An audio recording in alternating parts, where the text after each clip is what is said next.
Irmãos, nós lemos Filipenses, carta do apóstolo Paulo aos Filipenses, capítulo 3.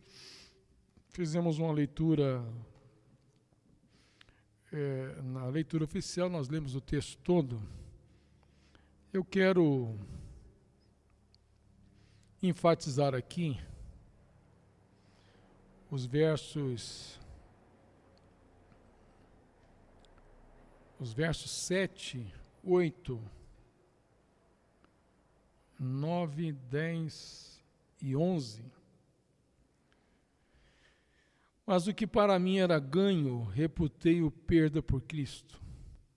E na verdade tenho também por perda todas as coisas, pela excelência do conhecimento de Cristo Jesus, meu Senhor, pelo qual sofri a perda de todas estas coisas e as considero como esterco, para que possa ganhar a Cristo e seja achado nele, não tendo a minha justiça que vem da lei, mas a que vem pela fé em Cristo, a saber, a justiça que vem de Deus pela fé, para conhecê-lo e a virtude da sua ressurreição e a comunicação de suas aflições, sendo feito conforme a sua morte, para ver se de alguma maneira posso chegar à ressurreição dos mortos.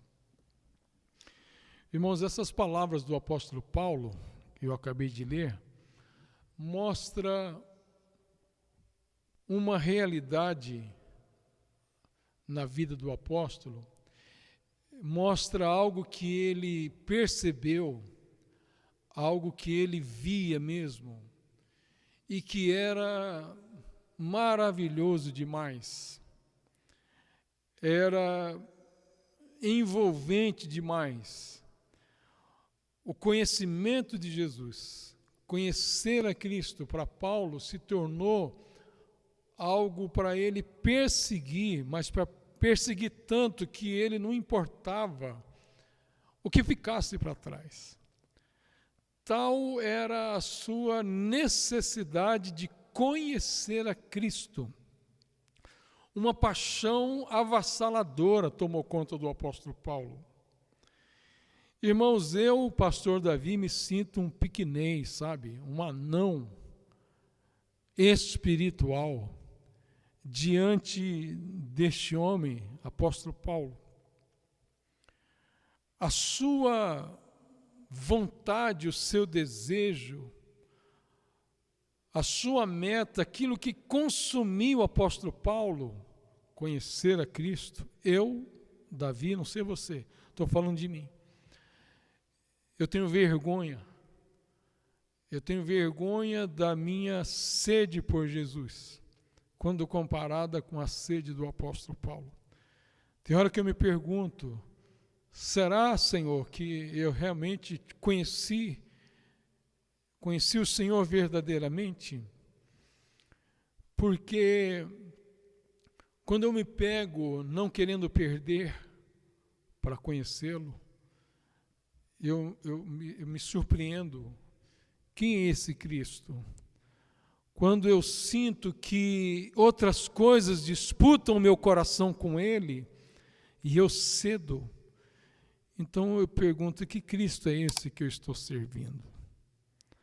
Este homem, o apóstolo Paulo, você pode chamar ele de maluco se você quiser.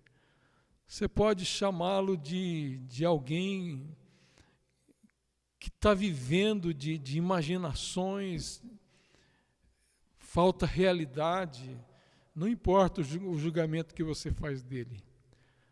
O fato é que esse homem saiu dessa vida para outra, partiu desse mundo para estar com Cristo, com muita convicção, com muita certeza de que quando surgiu a oportunidade dele realmente ir embora, ele estava já olhando. Olha que interessante, nós temos um texto do apóstolo Paulo que é muito lido em velório.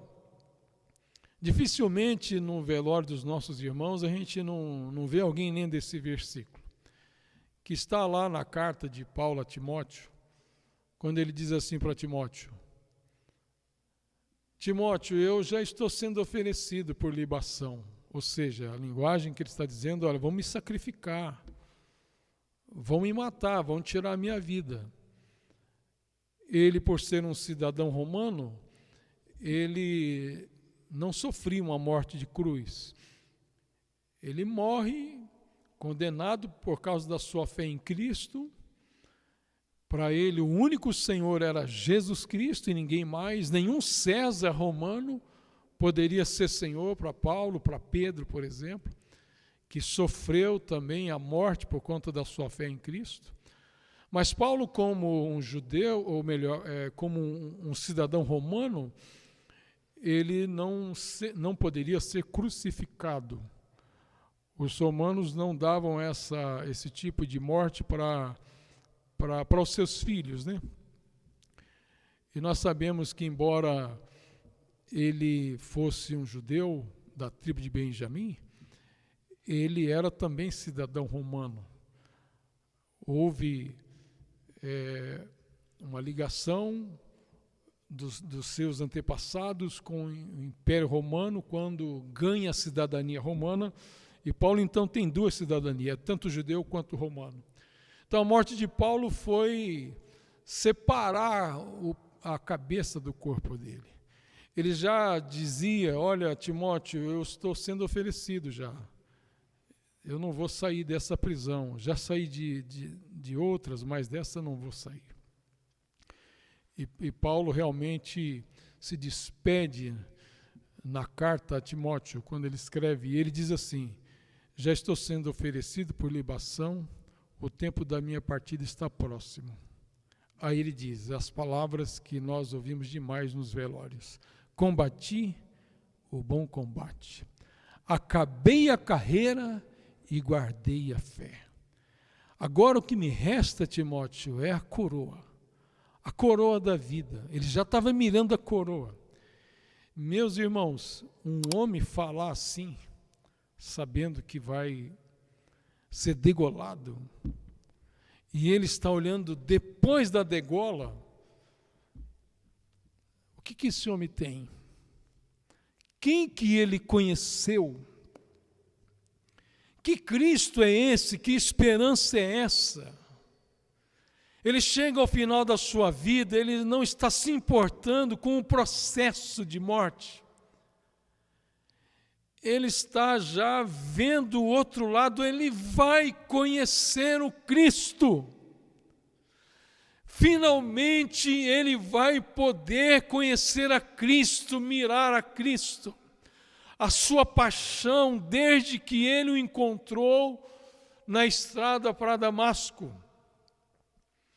A revelação de Jesus Cristo para o apóstolo Paulo foi decisiva para a sua mudança total de vida, perspectiva, de sonhos.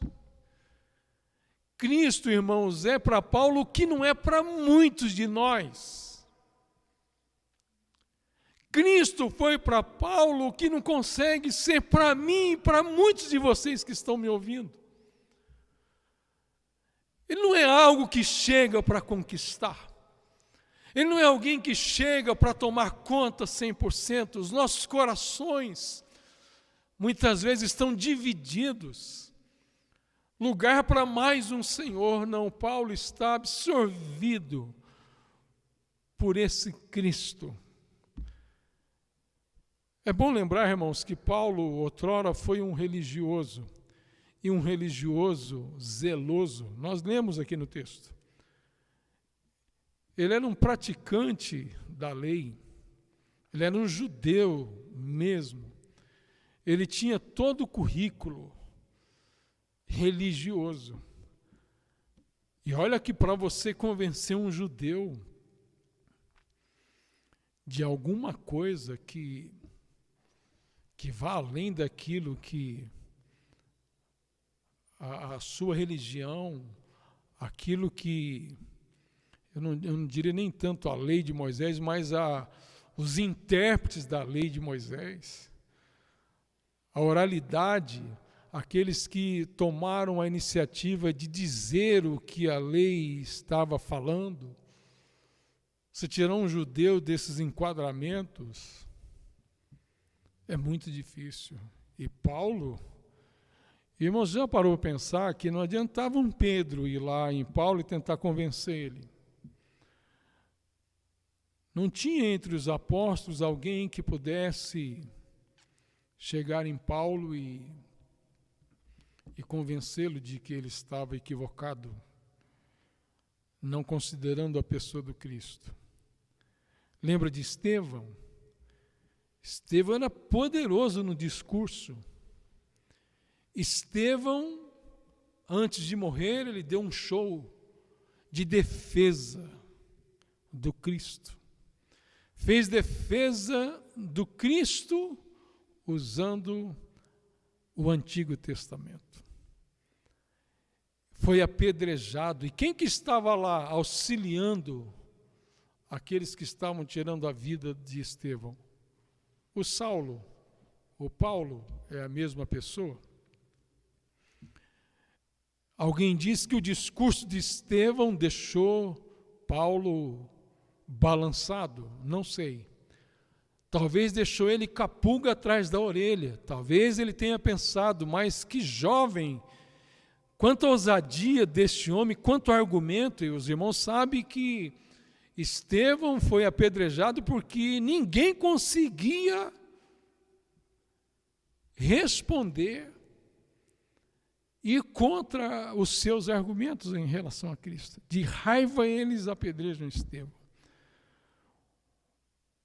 Foi um dos diáconos da igreja, chamados para cuidar da mesa das viúvas, mas era um homem cheio do Espírito Santo, um defensor do Cristo. E ele é apedrejado, e as pessoas o apedrejam porque ficaram com muita raiva.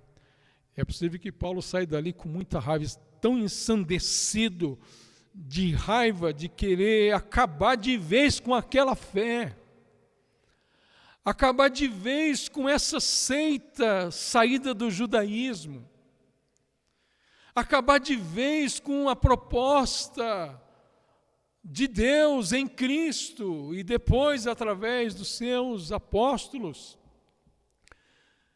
Esse homem era um homem que estava envolvido com as autoridades judaicas. Ele tinha carta para sair por onde ele quisesse e trazer as pessoas presas, surrar as pessoas, colaborar com a morte e o assassinato dos crentes em Jesus Cristo. E o texto diz claramente, ele mesmo dando testemunho da conversão dele, que ele vai para Damasco com ordem. Ele tem legalidade, ele tem carta para chegar em Damasco e arrasar com os irmãos. Mas nesse caminho, irmãos, ele encontrou nada mais, nada menos do que Jesus Cristo. Jesus Cristo. Se interesse por este homem, Jesus Cristo. Não Jesus Cristo da religião, Jesus Cristo que está na boca das pessoas. Esse Jesus Cristo que hoje é famoso, é um nome conhecidíssimo no mundo. Mas na época de Paulo, Jesus Cristo já tinha sido morto, elevado ao céu, já tinha ressuscitado. Era mais um daqueles que tentaram provar sua messianidade. O cristianismo estava embrionário ainda, começando. É tanto que, para convencer Paulo, irmãos, só mesmo Cristo aparecendo para ele na estrada para Damasco. E quando Jesus lhe aparece, sua vida muda. E ele cai daquele animal onde ele está montado, ninguém sabe o que é, se é um camelo, se é um cavalo, o que é. Mas ele caiu porque a luz que brilhou sobre ele, mais forte do que o sol na sua força, cegou esse homem. Ele ouviu a voz desse homem maravilhoso, Jesus Cristo. Saulo, Saulo, por que me persegues? Duro é para ti, Saulo, recalcitrar contra os aguilhões. Jesus se revelou a Paulo. Sabe por que você trata Jesus com pouco interesse? Que é possível que ele não tenha se revelado a você ainda. É possível que você seja mais um carregado, indo à igreja, participando de liturgias, tudo sobre o Cristo, mas nada do Cristo. É possível que você, que divide a sua adoração, que serve a você mesmo e a Jesus ao mesmo tempo, isso é impossível. Que serve os seus sonhos e os sonhos de Deus, isso é impossível. Ou Ele é Senhor da minha vida, totalmente Ele não é Senhor de nada em mim.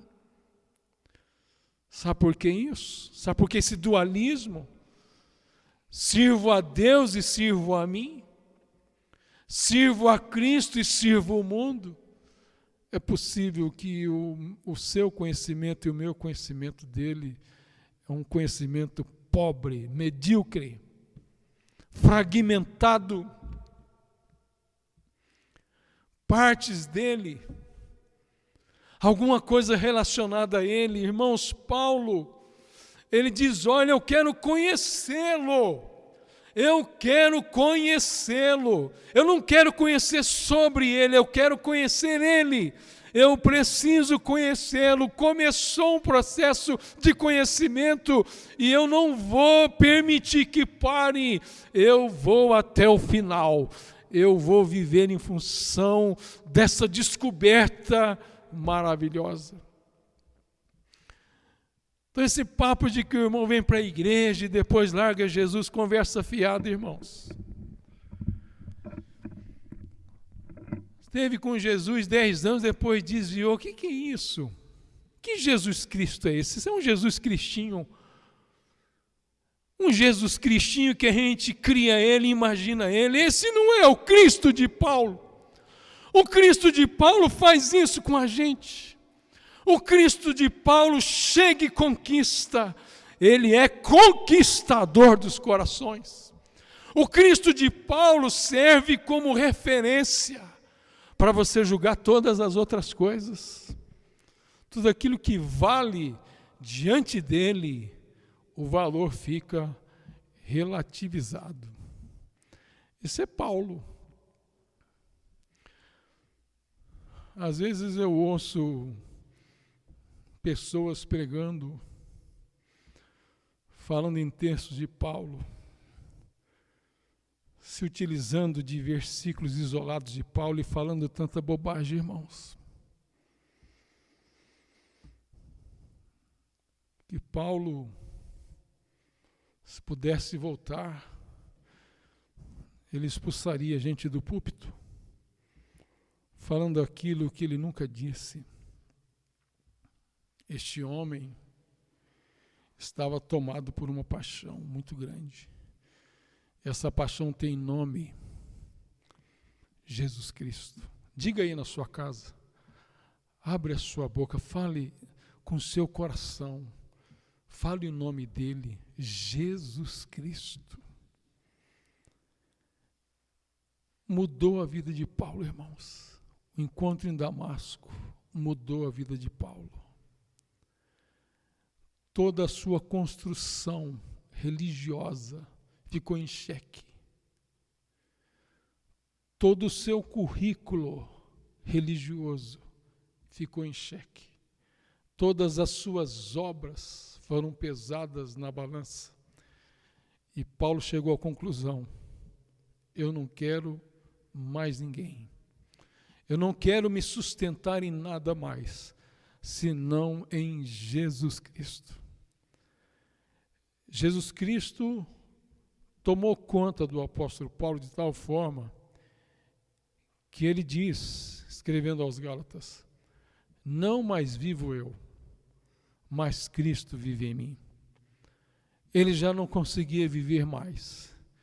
Era Cristo que estava vivendo nele. E nesse capítulo aos Filipenses, ele diz assim, resta, meus irmãos, verso 1, que vos regozijeis no Senhor. Não me aborreço de escrever-vos as mesmas coisas, e é segurança para vós. Guardai-vos dos cães, guardai-vos dos maus obreiros, guardai-vos da circuncisão. Está dizendo, irmãos, se guardem dessa gente que está querendo fazer a cabeça de vocês, dizendo que ritos, questões de sombras do passado, da lei, cumprimentos, isso significa aquilo que a gente faz, você cumpre a lei, você faz tudo certinho, você aceita a circuncisão, um corte no prepúcio, aquilo que lá atrás identificava um hebreu, alguém dentro da aliança, aquilo tudo são sombras, a realidade já chegou, a realidade é Jesus Cristo.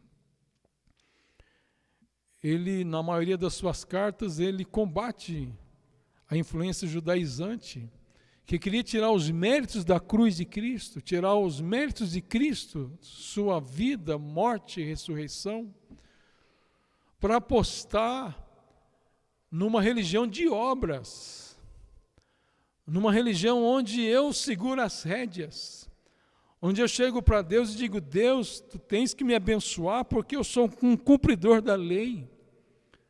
Ele está dizendo, não, irmãos, cuidado com isso. Ao verso 3, porque a circuncisão somos nós, que servimos a Deus em espírito, e nos gloriamos em Jesus Cristo, e não confiamos na carne.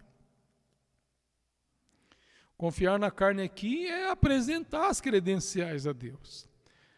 Aqui no contexto de Filipenses, eram os judaizantes que estavam infiltrados na igreja, querendo impedir que os irmãos depositassem toda a sua confiança no Cristo, vivesse ainda de ritos, de cumprimentos. Hoje, nós temos uma outra versão disso. É você querer se apresentar de Deus, acreditar nas suas obras, acreditar na sua oração, acreditar na sua fidelidade nos dízimos e nas ofertas, acreditar no seu batismo, no seu tempo de crente, acreditar num currículo de ética cristã, de moralidade, é dizer, Deus, olha, eu tenho carta na manga, eu estou aqui e eu tenho alguma coisa para oferecer. Não, Paulo está dizendo não. A confiança nossa não está descansando nisso. Não que isso não tenha importância, não é isso que eu estou falando. Mas quando eu entendo Cristo, quando eu sei que foi Ele que fez o que eu não podia fazer por mim mesmo, quando eu compreendo que não são obras, não é cumprimento de lei, mas é descansar nele, é se entregar a Ele, é confiar inteiramente no seu sacrifício, então acaba, irmãos, acaba o orgulho, a confiança na carne.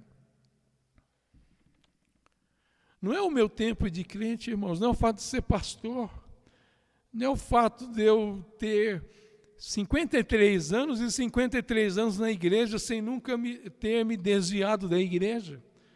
Não é o fato de nunca ter feito um monte de coisa que me credencia diante de Deus para eu sentir alegria. A minha alegria não está nisso. A minha alegria está em saber que Jesus Cristo, o seu sacrifício, a sua obra na cruz, é o que Deus Pai aceita para que eu seja justificado. Então ele diz, olha, não confieis na carne.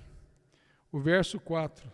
Aí ele vai usar ele como exemplo, ainda que também podia confiar na carne. Se algum outro cuida que pode confiar na carne, ainda mais eu.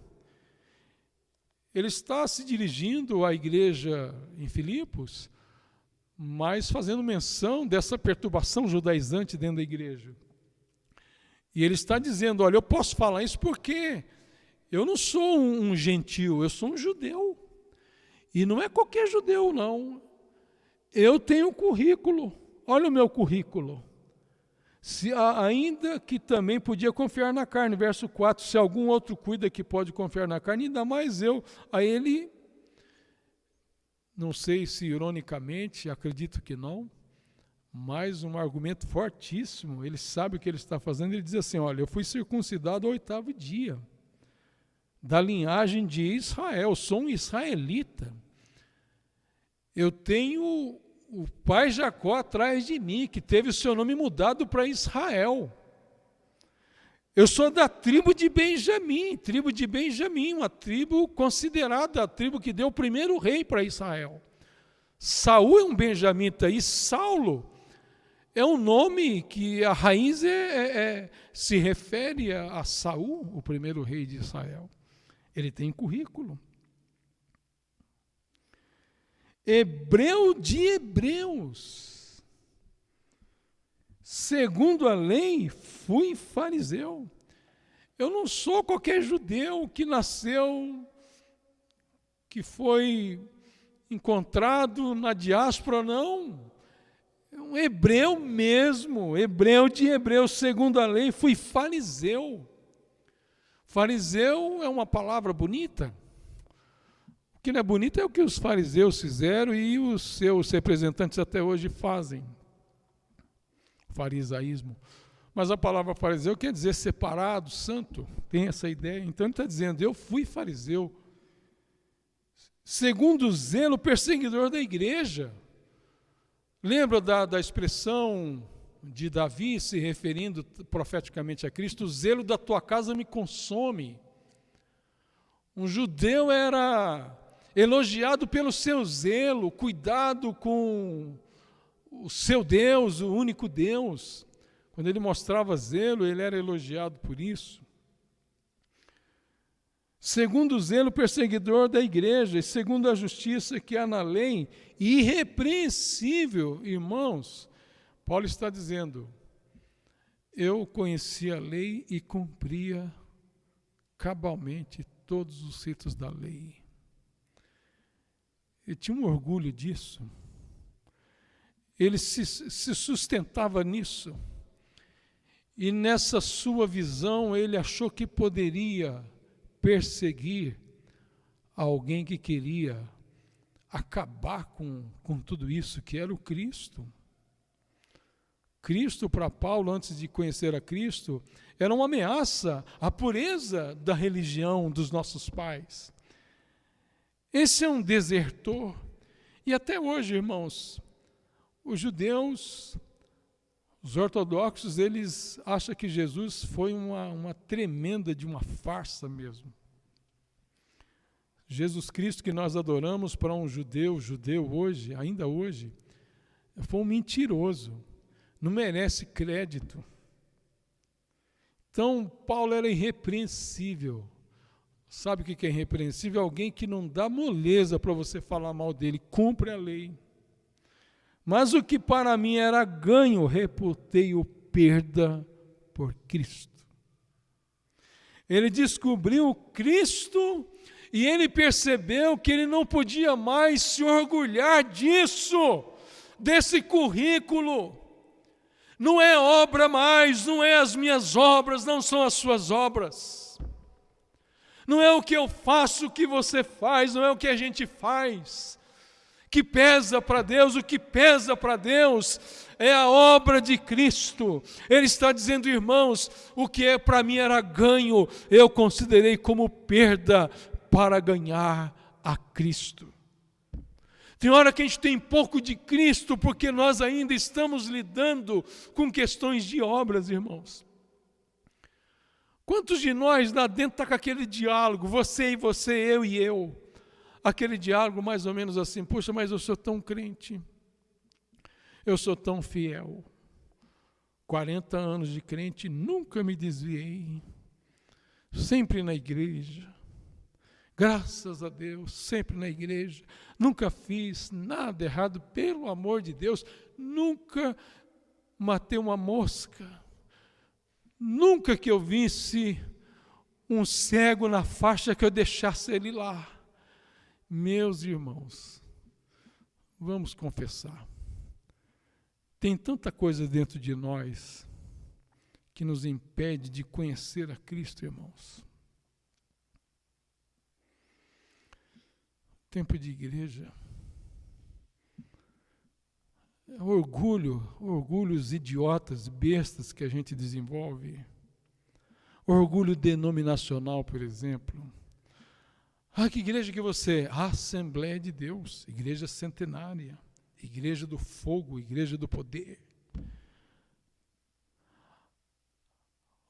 Os irmãos que são membros de uma igreja centenária, histórica, tem mais de 100 anos, 120, 150 anos. Às vezes eles falam daquela igreja que surgiu agora, é uma igrejinha de fundo de quintal, orgulho denominacional,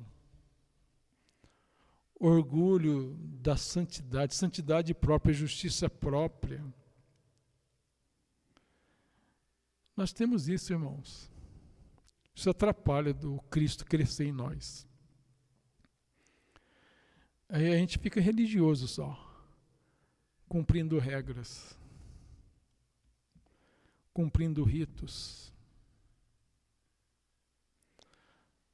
Eu nunca perco uma ceia. Eu estou vendo os irmãos agora com um problema com a ceia. A ceia é maravilhoso, irmãos, participar da ceia. Quem nega isso? Mas mais importante do que participar da ceia é estar pronto para participar dela. Pense comigo, irmãos. Sabe o Cristo que Paulo conheceu? É o Cristo que se revelou para o ladrão da cruz. Você já parou para pensar nisso? Jesus Cristo não quis entrar no céu sozinho. Ele entrou acompanhado de um homem ao currículo dele, um ladrão. Dá asa à sua imaginação agora. Deixa Deus falar com você. Você que está me ouvindo e está talvez retrucando o que você está ouvindo, porque existe uma dose muito grande de legalismo na sua vida. Existe um jeito de pensar nas obras muito grande em você. Talvez você fale, pastor, você quer chegar aonde com essa mensagem? O que eu quero dizer para você é que quando a gente tem essas análises que eu estou acabando de falar aqui, Jesus Cristo, irmãos, fica de fora. A gente fica sempre dizendo para Ele o que a gente faz e o que a gente fez. Pense nisso, meu querido. Será que não tinha um morto lá do Antigo Testamento para ele ressuscitar e entrar com ele no céu, não? Não tinha alguém que ele pudesse levar junto com ele, sem ser um ladrão?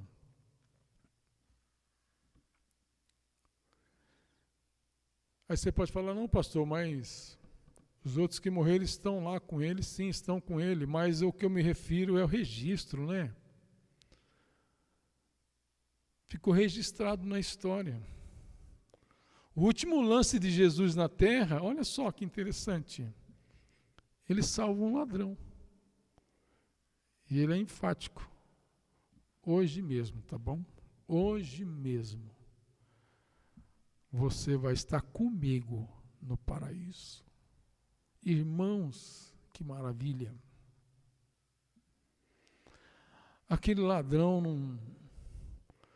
não teve tempo, se tivesse, tinha que cumprir, mas não teve tempo para cumprir nada em absoluto.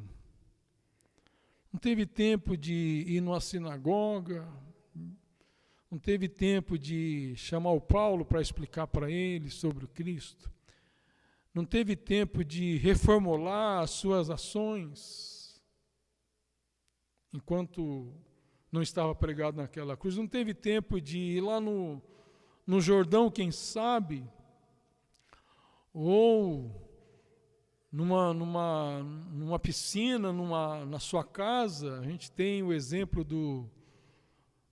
daquele soldado lá de Filipos que prendeu a Paulo e Silas, que foi batizado na mesma noite. A gente não sabe como aconteceu aquele batismo, mas ele foi batizado naquela noite, ele e toda a sua casa. Não teve tempo de nada.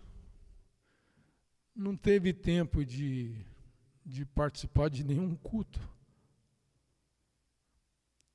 na casa de ninguém. Mas entrou no céu. Porque ele foi vestido da justiça de Cristo. Meus irmãos, vamos fazer tudo o que a gente pode fazer. Vamos cantar, vamos orar, vamos ler a Bíblia, vamos ir por culto. Eu gosto de vir na igreja, eu sou igrejeiro. Eu sinto muito por você que não gosta de igreja, eu gosto. Vamos ir para o culto, vamos evangelizar, vamos ajudar a obra, vamos visitar, vamos falar palavras boas para o cansado, vamos jejuar, vamos consagrar a vida, vamos fazer obras para Deus, vamos dar ofertas, dízimos e mais ofertas, vamos fazer tudo isso. E depois que nós fizermos tudo isso, a gente tem que dizer assim: Deus, o que é isso para o Senhor? Eu não posso te apresentar nada disso. Eu estou apegado aos méritos, não eu, mas aos méritos de Jesus Cristo. Paulo ele diz aqui: aquilo que para mim era ganho, eu considerei como perda, para ganhar a Cristo. Ou seja, Cristo chegou, acabou as minhas muletas, acabou as minhas cartas nas mangas, acabou todo o mérito, acabou tudo que eu posso oferecer. Ele chegou e ele não aceita dominar a minha vida com outras coisas. Não, ele não aceita. Ele quer ser Senhor sozinho. E ele pode ser Senhor sozinho da minha vida, do meu coração, porque ele é maravilhoso, ele preenche. Você está me ouvindo, irmão, e um dia você ouviu o Evangelho e você disse não para o Evangelho. Lembra disso? Pregaram para você e disse: olha, hoje não. Você lembra disso? Um dia, quem sabe, eu penso nisso. Talvez você não falou por ser elegante, uma nobreza mentirosa, não disse na frente de ninguém. Mas lá dentro, esse papo de igreja é a última coisa que eu vou pensar quando tiver para morrer. Sabe o que é isso? Méritos, obras. Mas quando Jesus Cristo chegou na vida de Paulo que achava que era zeloso, ele teve que decidir. Irmãos, ele encontrou a maior revelação de Deus, Jesus Cristo. A maior revelação de Deus não é a natureza, irmãos. A natureza revela Deus. Mas a maior revelação de Deus se chama Jesus Cristo. A pessoa de Jesus Cristo. Não as obras de Jesus Cristo, mas a pessoa de Jesus Cristo. É a maior revelação de Deus. Jesus Cristo é a expressa imagem de Deus. Um autor está acima das suas obras. E Paulo está dizendo aqui, eu quero conhecê-lo. Eu não quero apenas me relacionar com coisas que se relacionam a ele. Eu quero conhecê-lo. E ele começou a conhecer o Cristo na estrada para Damasco. Olha o que ele diz, o verso 7. Mas o que para mim era ganho, reputei-o perda por Cristo. E na verdade tenho também por perda todas as coisas. Todas as coisas. E aqui ele engloba o que você quiser imaginar. Enquanto, meu irmão, o seu coração estiver dividido com o seu filho, tenha certeza de que você conhecerá pouco do Cristo. Ou o conhecimento de Cristo não será capaz de salvá-lo. Eu falo filho porque filho pesa, né, irmãos? Eu penso nos 3 que eu tenho e vejo quanto eles são importantes para mim.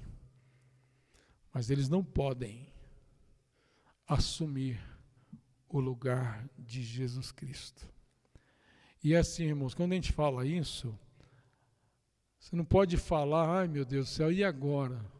E agora, Jesus? O que o pastor Davi está falando é uma verdade, eu não sei o que eu faço, Senhor.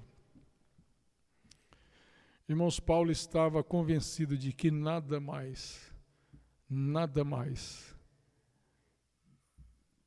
ultrapassava a importância de Jesus na sua vida. Então a pergunta que eu e você temos que fazer é o seguinte: temos conhecido a Cristo, irmãos? De verdade? Ou estamos seguindo alguma coisa dele?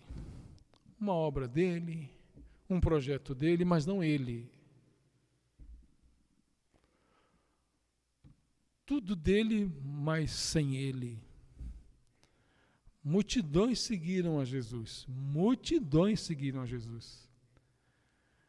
Era muita gente. A multiplicação dos pães que o diga. Matou a fome de 5.000 homens e não contou mulheres e crianças. Pensa na multidão. Mas ele disse muito bem claro para aquela multidão na multiplicação dos pães: vocês estão atrás de mim por causa do pão que perece. Eu sou o pão que desceu do céu. No entanto, vocês não querem vir a mim para ter vida. Eu sou o pão. Jesus está chamando as pessoas para se relacionar com ele. Da multidão que seguiu a Cristo, pense em Judas, irmãos. Judas estava relacionado não com o Cristo, mas com o que ele achava que o Cristo tinha que fazer. Por exemplo, Cristo é o Messias, é alguém que vai chegar chegando, vai meter os 2 pés na porta do Império Romano, vai devolver o reino a Israel e nós vamos ser uma dinastia. Chegou o Cristo, os próprios irmãos de Cristo diziam: se você é o Messias, sai daqui de Nazaré, vai lá para Jerusalém para que as pessoas te conheçam. Essa era a perspectiva. Judas se frustrou. Ele traiu Jesus por quê? Porque Jesus não era o Cristo que Judas queria. Os próprios discípulos se frustraram com Cristo. João 14, capítulo 13, 14, 15, 16, 17, 18, nós vamos ver eventos de um período só. Jesus Cristo tendo que dizer para os discípulos: olha, não se turbe o vosso coração. Credes em Deus, credes também em mim. Na casa de meu pai há muitas moradas. Já disse isso para vocês, eu vou preparar lugar, e se eu for, eu vou voltar e vou levar vocês para mim mesmo. Irmãos, que papo é esse? Que conversa é essa de Jesus no final do seu ministério? Os discípulos não entendem nada daquilo, eles estão frustrados, porque Jesus não atendia a perspectiva deles. Isso é o tal de viver se relacionando com as coisas do Cristo, mas não com Cristo propriamente dito. a misericórdia do Cristo fez com que aqueles homens fossem resgatados. Pedro, por exemplo, teve uma segunda chance, traiu o mestre, mas o mestre trouxe ele de volta para si. Estamos seguindo quem, irmãos? Jesus Cristo? Ou as circunstâncias que envolvem o Cristo? Quem que nós estamos seguindo? A sua fé se mantém a mesma depois que você deixou de congregar no templo? O que mudou? Você melhorou ou piorou? Como que é a minha relação com Cristo, com toda essa mudança hoje no nosso jeito de cultuar a Deus? E para encerrar aqui, o nosso horário não permite mais, o verso 8. E na verdade tenho também por perda todas as coisas pela excelência do conhecimento de Cristo Jesus, meu Senhor, pela qual sofri a perda de todas estas coisas e as considero como esterco, para que possa ganhar a Cristo e seja achado nele, não tendo a minha justiça, entendeu, irmãos, o que eu estava falando até agora? Não tendo a minha justiça que vem da lei, mas a que vem pela fé em Cristo. O ladrão da cruz não tinha, se fosse depender da justiça que vinha da lei, estava perdido, mas ele creu em Jesus Cristo pela fé e foi salvo. Verso 10, para conhecê-lo e a virtude da sua ressurreição e a comunicação de suas aflições, sendo feito conforme a sua morte, para ver se de alguma maneira posso chegar à ressurreição dos mortos. Paulo estava desejando o final. Os sofrimentos de Cristo para Paulo tinham uma nota de prazer. Hoje, quando a igreja está tirando todo o sofrimento da fé evangélica, os pastores, pregadores estão dizendo que se você virar crente, se você se tornar um cristão, você não sofre mais. Mentira, irmãos. Bobagem isso não é evangelho. Paulo está dizendo aqui, gente, eu descobri o Cristo e eu estou desejando os seus sofrimentos. Podem fazer o que quiser comigo, vão me matar, que me matem, porque eu estou conquistado, absorvido por Jesus Cristo. Ele conheceu Cristo de verdade. Conheça o Cristo, meu irmão. Conheça Jesus Cristo. Talvez você vai ter que se sacudir das suas roupas religiosas.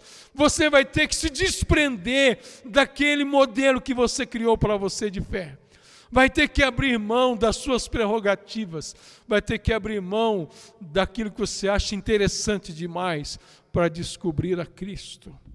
Descubra Cristo. Não fique perdido no meio da multidão, não. Não fique sendo apenas um seguidor de igreja, um domingueiro que vai à igreja no domingo para cumprir protocolos religiosos. Descubra Cristo, descubra Jesus Cristo, porque na hora que te faltar tudo, na hora que te faltar dinheiro, na hora que te faltar saúde, na hora que te faltar amigos, na hora que te faltar circunstâncias favoráveis, o seu coração ainda estará alegre, porque esse Cristo, ele estava alegrando o coração de Paulo enquanto escrevia essa carta. Ele estava preso. E é a carta que ele mais fala da alegria.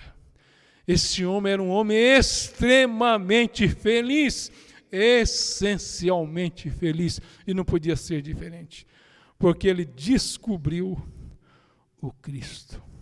Ele mirou o Cristo. E toda a sua vida, todo o seu caminhar, foi em função de conhecer a Cristo. E quando ele chega no momento de deixar esse corpo, ele não está deprimido, ele não está vitimado, não é vítima, é um homem de vida resolvida. Irmãos, que poder tem esse Cristo. Mas Cristo é muito popular, né, irmãos? É igual Coca-Cola e Pelé. Dizem que Jesus Cristo, Coca-Cola e Pelé são os nomes conhecidos no mundo todo. Eu não quero conhecer Jesus nessa categoria, não. só de ouvir falar. Ah, dizem dele, falam dele, ele é bom, ele faz isso, ele cura, ele batiza. Não, não. Conheça ele, vá atrás dele, busque ele. E você vai ver que ele será mais maravilhoso do que sua mulher, mais maravilhoso do que o seu homem, seu esposo. Vai ser mais maravilhoso do que seus filhos, mais maravilhoso do que sua igreja, do que seu pastor, mais maravilhoso do que seus sonhos, mais maravilhoso do que tudo que você viu e ouviu. Esse é Jesus Cristo. Vale a pena entrar nessa busca por esse homem maravilhoso. Amém, meus irmãos? Que Deus te abençoe. Fui muito franco com você. Tenho tentado pregar para vocês online, tentando ser comedido, mas não é meu perfil ser comedido. Aqui nos nossos cultos, na sede, as doutrinas, eu tenho muita liberdade para falar. E falando agora para um público maior, a gente pensa em ser comedido, mas não dá. Tudo que você ouviu saiu do que Deus levantou no meu coração para dizer para você, baseado nessa palavra. Que Jesus Cristo seja a paixão dominante na sua vida. Que você diga essa frase que eu gosto demais: com Jesus, qualquer paixão me diverte. Com Jesus, todas as coisas que vieram a mim, elas terão sabor, elas terão significado. Descubra o significado da vida, não na religião, não nos ritos, não na liturgia, mas no Cristo, em Jesus Cristo, Filho de Deus.